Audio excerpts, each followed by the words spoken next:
I'm Jess Gumkowski, mindset coach, co-founder of Yogi Triathlete, and host of the Awake Athlete podcast. Welcome to Season 6, The Road to El Cruce. This season is a living documentary, my journey to a 3-day 100K stage race through the wild terrain of Patagonia. It's not just about endurance training, it's about exploring the mental, emotional, and spiritual edges that shape us. There's no set schedule. Episodes will drop as the layers peel back. My hope is that in hearing my story, you remember your own strength and your own path home. This is me showing up in real time, and I am all in. I'm so glad you're with me.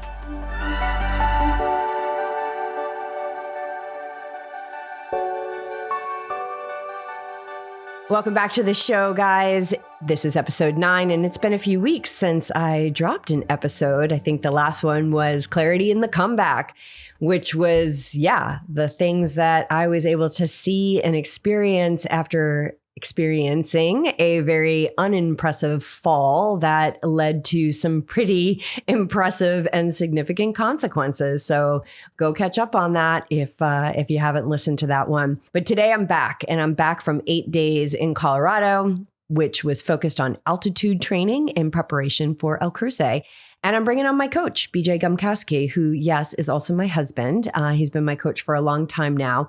And we're going to dive into training, mindset, what this altitude camp, the purpose, and what I'm taking away from it. So I just want to give a little bit of bragging as a very satisfied athlete. BJ's been coaching me for a long time, and there's never been a race that he has brought me to the starting line of that I haven't been like so prepared. I mean, he has put me on the edge many, many times in my training. This altitude training was no different from that.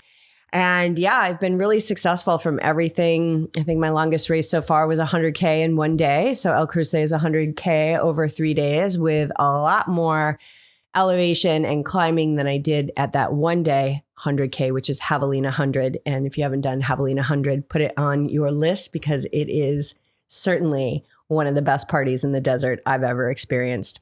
But Beej is a high performance powerhouse, and he has years of experience, decades of experience guiding athletes to just absolutely crush everything from Ironmans to ultra endurance events. Beej blends science and strategy with this deep understanding of the athlete's mind and body because he himself has been a top performing athlete. I mean, if you look at his triathlon career, you'd be looking at 20 plus years. But I mean, this kicks back to when he was in high school and he was a young lad and was on the varsity basketball team. The guy is just everything he has ever picked up. It's like he's just got that Midas touch, like seriously. And he shares that with his athletes and he passes that along to them. So whether it's dialing in your training, optimizing recovery, or finding that mental edge, BJ really knows how to get results. And he's, going to take us behind the curtain a little bit into his mind as he asks me some questions about my experience. So, Beej, welcome to the show. Oh, thanks for having me. It's good to be here. And just talking about that comeback episode, it sparked like how, and we'll get right into the mindset of it going into a big block of training. How did you shift from that and not let it interfere or, consume you as you were approaching leading into Colorado? Like this, it was pretty a tight time frame. Yeah, it was a tight time frame, and goals shifted. And the biggest goal, well, 2 big goals. Number one, always getting to the starting line in December healthy, but also doing everything I could to set myself up for this trip in Colorado. And actually, when I was not running, in the aftermath of that fall is when I planned this trip. Talk about walking into the, the unknown. Yeah, exactly. But it's belief, right? Like it's belief. I know I'm going to be in Argentina. I know I'm going to be on that starting line. And if I fail, I'm going to fail on the trail. I am not going to fail before the trail. I am showing up and I'm going to do the best I can. And I remember saying to you once, it just was like this revelation that came to me. I said, who says that 3 months of super disciplined, really good foundational work and successful training And then 3 weeks off of running is not the magic recipe. Right? Just because something takes a left or a right and we didn't see it coming doesn't mean that all of a sudden we're doing the wrong training or we're on the wrong path. Like you can't fall off the path. When things like this happen and I have a goal on the calendar and I like going after big goals, I highly recommend putting goals on your calendar, signing up for things that scare you.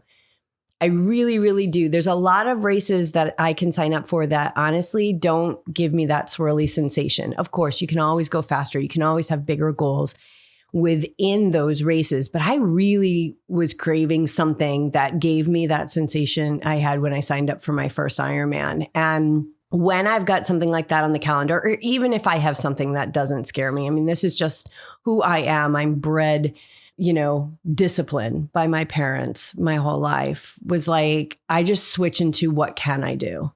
What can I do? What can I do? Okay, I can swim, but I can't kick. Okay, but I can get in the pool and I can get into recovery. So it's, what can I do? I think is the biggest shift that you can make. And then I use powers of the mind. I use visualization. I visualized myself doing this training in Colorado when I couldn't run in August. And this training, this is bringing me to what's so beneficial about your goal of a trail race and incorporating the other things, the swimming, the cycling, the yoga, the mindset, is that this altitude camp wasn't just trail running at elevation. It included cycling and you did some swimming and some yoga. So, I mean, what's the benefit of doing all those things? Well, I know what the benefit is. You just demonstrated that you can keep momentum moving forward. I think an athlete will get wrapped up in it's a trail running race, so I need to trail run, which is accurate. You need to do those things. But to get to the starting line healthy, that is numero uno. That is like goal number one. So how do you know when to push a little bit and when to temper it a little bit? Leading into the trip? Yeah. No, during the trip, when you're up there at elevation. During the trip. So to address the first part of what you were saying is I have always been a bit of a low volume runner. So I can get a lot of fitness from the bike and I can get a lot of recovery and I can get some strength in the pool.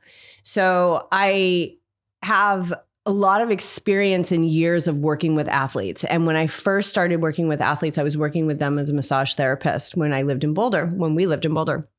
And I had professional triathletes. I had climbers. I had some elite runners from CU Boulder. I had some cyclists and professional mountain bikers. And when I would work those bodies, it was always the bodies of the triathletes that had the most balance. So I was a triathlete at the time, solely training for triathlon. And then when I went to ultra running in 2017 was my first ultra. We kept those things. I ran more. And at that point, I think I could hold some more volume, but my body absorbs biking really, really well. So going to Colorado, I knew that I was going to also be biking because I could get some good elevation in there, some good climbing in there. And my sister happens to have a really nice Cervelo road bike and we're the exact same size. So I could borrow her road bike and I used the pool. I only swam one day, honestly, and I used the pool just as recovery. And then I really didn't do a lot of yoga and mobility, which is interesting. I did some rolling up there, but I soaked in Epsom salt baths every day after the workouts. And then the second part of your question was, how to push. Or how to back off. Well, this whole trip was push. Right. This trip was not about socializing. I know a lot of people who live in Boulder. I'm seeing, old friends, seeing like my stories and the posts, and I'm not reaching out to anyone really. I reached out to Trisha, who is a dear friend of mine and one of our athletes on Endurance Squad. And she did some training with me, but that was it. I was staying at my sister's house. I went out riding with another friend, Allie, but it was focused on training and that was it. And so everything was about the training. I had a couple little rules that I lived by, which was no bottle ever gets poured out Like even the day that I put recovery mix in with my high carb mix, I realized that during the middle of a bike, like I drank those bottles with recovery mix and high carb mix in them, watermelon and vanilla. And it was like, come home, get in the tub, soak in Epsom salt baths, like get my comfy clothes on, eat really well. So the whole thing was a push. I was driving from Denver to Boulder for the first like 5 days. And then I drove to Vail, and yeah, I was tired every day. I was waking up at 4 a.m. I was feeding myself well. I was getting as much sleep as I possibly could. But the whole thing was about pushing. So I did that. And I think I pushed it perfectly well. I think my body responded really well at altitude. I kept telling you, like, I feel fine. I feel fine. I felt it a little bit once I got over about 10,000 feet, but like I felt fine. And so I just kept going and recovered as best I could. Yeah, I think that's such a good point. Being at elevation, you're stressing the body. You need and must continue to hydrate and fuel. So let's address the next question.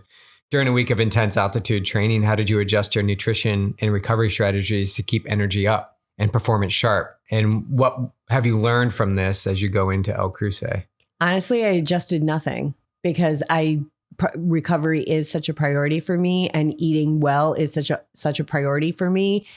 If I adjusted anything, it was like coming off of a workout, I would always have my recovery mix with me. And then it was like, okay, well, I could drive 35 minutes back to my sister's house and eat then and not spend any money, or I can go to Whole Foods and I can get like a big salad, which might cost me $20, but it's going to feed my body now. I would say, yeah, I would say changed nothing. I hydrated really, really well, but it wasn't that much more excessive than what I do now. You know, I was just, maybe I was paying a little more attention because I realized, you know, I'm at altitude. My body's not getting the oxygen. It doesn't have the blood cells. Perhaps I was more mindful about it, but it was also really cool just to have like these 8 days, which were focused on me and training and really nothing much else. Thank you for holding down the fort, by the way, while I was gone. Yeah, just GU electrolyte tabs, my Bloom's superfoods, creatine, recovery mix. It was rare that I had just water. Right Stuff, which is such a game changer. I put Right Stuff in every bottle I had. And if you don't know the Right Stuff, it was developed at NASA for the astronauts for dehydration. So this is a really good one. And you better believe I'm going to have that in Argentina with me in December. That stuff is money. We discovered that when we were doing cycling challenges in Costa Rica, and it's a game changer. Stats. Tell them about the stats from your trip. Yeah. So I arrived on a Wednesday, and that Wednesday, I went out and just did something pretty light. And then the last day, you had given me permission. Like it was like enough was enough. On the last day, I was like packing up, driving from Vail to the airport, catching the flight. And you were like, just go for a little walk. So that little walk, I don't think is in here. But yeah, so I was there from Wednesday to Wednesday. I trained 25 hours, 33 minutes and 30 seconds, which, yeah, that's a big week. I mean, I don't think it's out of the ordinary for somebody who's like training for Ironman or even an ultra that you would train that much. But it was probably about, I would say 7 to 8 hours more than I have been training per week. That's just a guess. I went 126.5 miles, and the elevation gain. So I climbed 16,764 feet. I descended 17,100 feet. The highest point I hit was 10,374 feet above sea level. And I started in Carlsbad, which we live here in California at 52 feet above sea level. And I had sent you those stats and I was like, are those good? What did you think of those, Coach? Stellar. Like that's legit elevation. Also with riding, I think you can get in the big mileage and the big elevation with cycling. I think that's really huge. And the fact that, you know, being at elevation wasn't a deterrent. A lot of times athletes get a little shy about getting up there and performing because of the vert, you know, the thin air. But I honestly think because we lived there for 10 years, I think it's in our bones. But I also think In our mindset, we just give it enough attention, not too much attention. Yeah. Okay. Totally. I think mindset has so much to do with it. I think mindset, well, first of all, mindset is everything, right? Like all dis-ease begins in our mind. So you can point the finger all you want and blame other people, but it all began in our own minds. And you were funny, Beach, because I called you after we did the Boulder Traverse, which was a big day. It was over 17 miles and like 6,000 feet up and down. And I told you, I was like, God, I feel fine. Like I felt fine at altitude. And you were like, yeah, I think we get like a free pass because we lived there for 10 years. But there's a couple of things. Number one, we don't give it a lot of drama. Like I brought the right stuff. I hydrated well. I recovered well. But like I said, I didn't change much of like my regimen because all of a sudden I was at altitude, which shows that I think I do a pretty good job of it here at sea level. Yeah, just the drama, not giving it, respecting it, but not giving it all the drama and emotion. And the same thing with travel days. I feel like travel days, I travel and it's like, oh, I'm so exhausted. And it's like, what are you doing? Like, what are we doing when we travel? We're literally sitting down. So you can sit down, you can meditate, you can do all of these wonderful things to like nurture your nervous system and raise your energy as you're resting on the plane. Plane rides are a great time to fast. You're not doing anything. So that day, you know, coming off the plane and going out for a little run and getting some strength in, like that felt so good and so energizing. And I don't know why, just kind of gotten onto this, like, why have we declared like travel days, like national holidays where we don't do anything? I think those little workouts are important. And it gave me a nice little spark to jump into the first full day of training. Yeah, you crushed it. You did it so well. Really impressed. All right, last question. Someone's listening to this, wanted to get the most out of their short, intense training block like this, because they're curious. What would you tell them about preparation, recovery, and integration as you get home? Well, I'll start with preparation, of course. Let life unfold. You know, I knew I was going to need to do some big training leading into this race. And I wanted to have a big training weekend in September, October, and November. And the big training weekend in September still ended up being a big training weekend for me. And it was perhaps even more celebratory because that weekend was the weekend that like I really started to come back from the fall in August. So that was a really solid weekend. It wasn't the one I thought I was going to do, but it was solid. And everything was about, okay, let's get to Boulder and let's be successful in Boulder. And I knew I wanted to do something big in October and I knew I needed to get to elevation. So I looked at a few things like Idlewild here in California. I looked at maybe going to the Grand Canyon. And so I had put it out there, you know, to the world, to the universe that I wanted to have an adventure. And in August, our friend Allie, my sister's really dear friend and kind of a sister at this point, they came to visit in Carlsbad and she's an athlete. I went and rode with her while I was in Denver. And she was asking me all these questions about the race. And she was like, you need to come, you need to do altitude training. You need to come to Colorado. You can stay at my house in Vail. And it was just like, boom, done. Like life unfolded right there for me and everything came together. So I think when you feel like you're just white knuckling life, back off of your life, put these things out into the world and allow things to organize on your behalf. The right people, the right timing, the right logistics will come together for you. So, and if you are training and doing El Cruce, you'll know that there's a lot of logistics that need to come together. And it's like, don't rush. Like, don't do things from this scarcity mindset. Like, give life a wide berth to come through for you. And that's what this trip was. And then recovery, I prioritized recovery. I mean, I was recovering while I was training there by staying on top of my nutrition, because that's going to fuel my recovery. After every workout, boom, like in the car, I had the soy milk with the recovery mix in there. And then within a half an hour, I was eating a meal, whether I liked it or not, you know, going to the salad bar at Whole Foods and getting like beans and rice and greens and just really delicious, like high vibrational foods. And then, yeah, coming off of it, I have felt like absolute garbage since getting back. I felt terrible. You would think that coming from altitude to sea level, you would feel great. I've had the totally opposite experience. I definitely am realizing how much fatigue I pushed through last week. And I think that I'm not going to be worse for the wear. I think it was important. My mind was very calm and determined, and my body handled it really well. But the level of fatigue that I have experienced since coming back has been pretty heavy. So coming back into integration, like expect anything and be patient, because I could feel this load of pressure.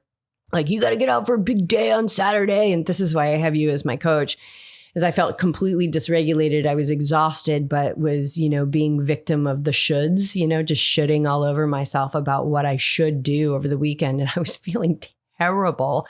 I went out on Saturday for 2 hours, and that was probably the most horrendous run I've ever experienced. I felt awful. Everything. My feet hurt, my plantar fascia. I could barely walk on my foot. The only thing that felt good was kind of running, but then I couldn't lift my legs. I kept tripping on rocks. It was just like a disaster. I needed to get off the trail and back to the car.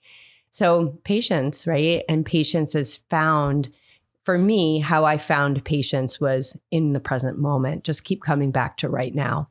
And, reframing is another really important technique. Like, that run was horrendous on Saturday, but we just kind of said, yeah, this is a resilience run. That's what this is. It's a resilience run. It has no bearing on how I'm going to show up in December. Be as prepared as possible for the race, but you can't control all the conditions of what's going to be actually executed on those 3 days. You give yourself the best possible chance to be healthy, strong, fit.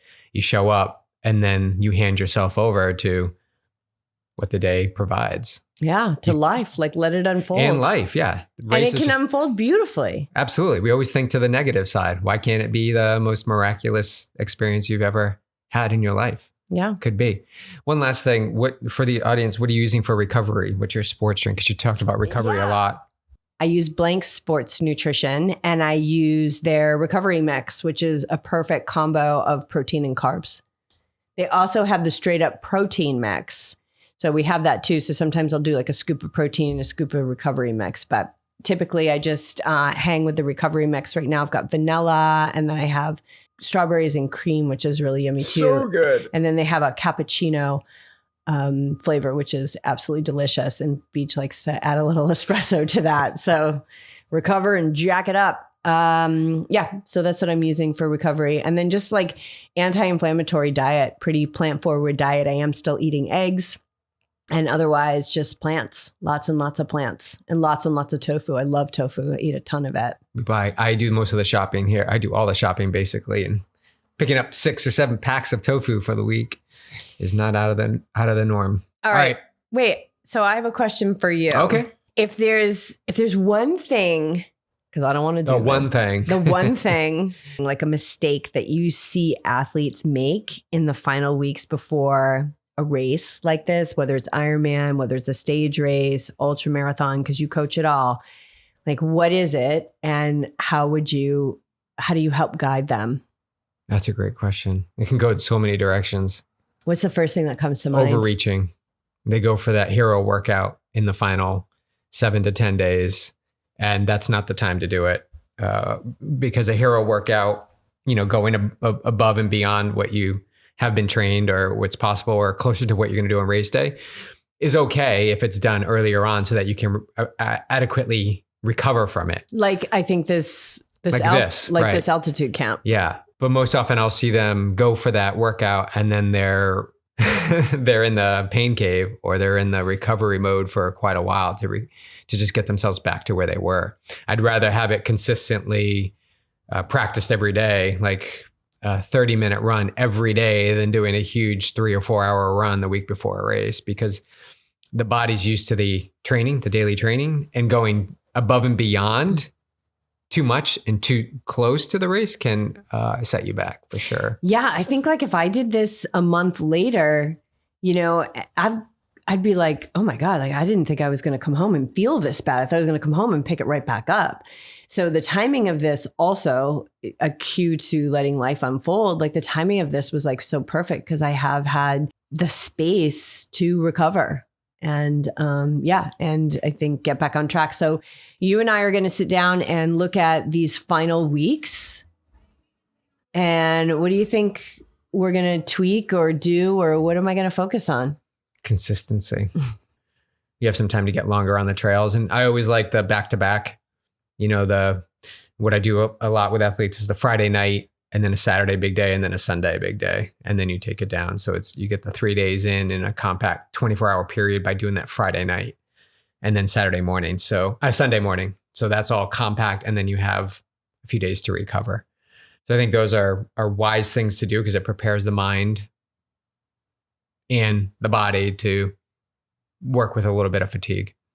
And I think the 3 days in a row mentally is a good prep. Now that doesn't mean going out and doing the distance of each stage and doing the climbing of each stage. It's the load over the course of 3 days. Yeah. And really less than 48 hours. Less than 48 hours. Yeah. And that's key. And then recovering from that.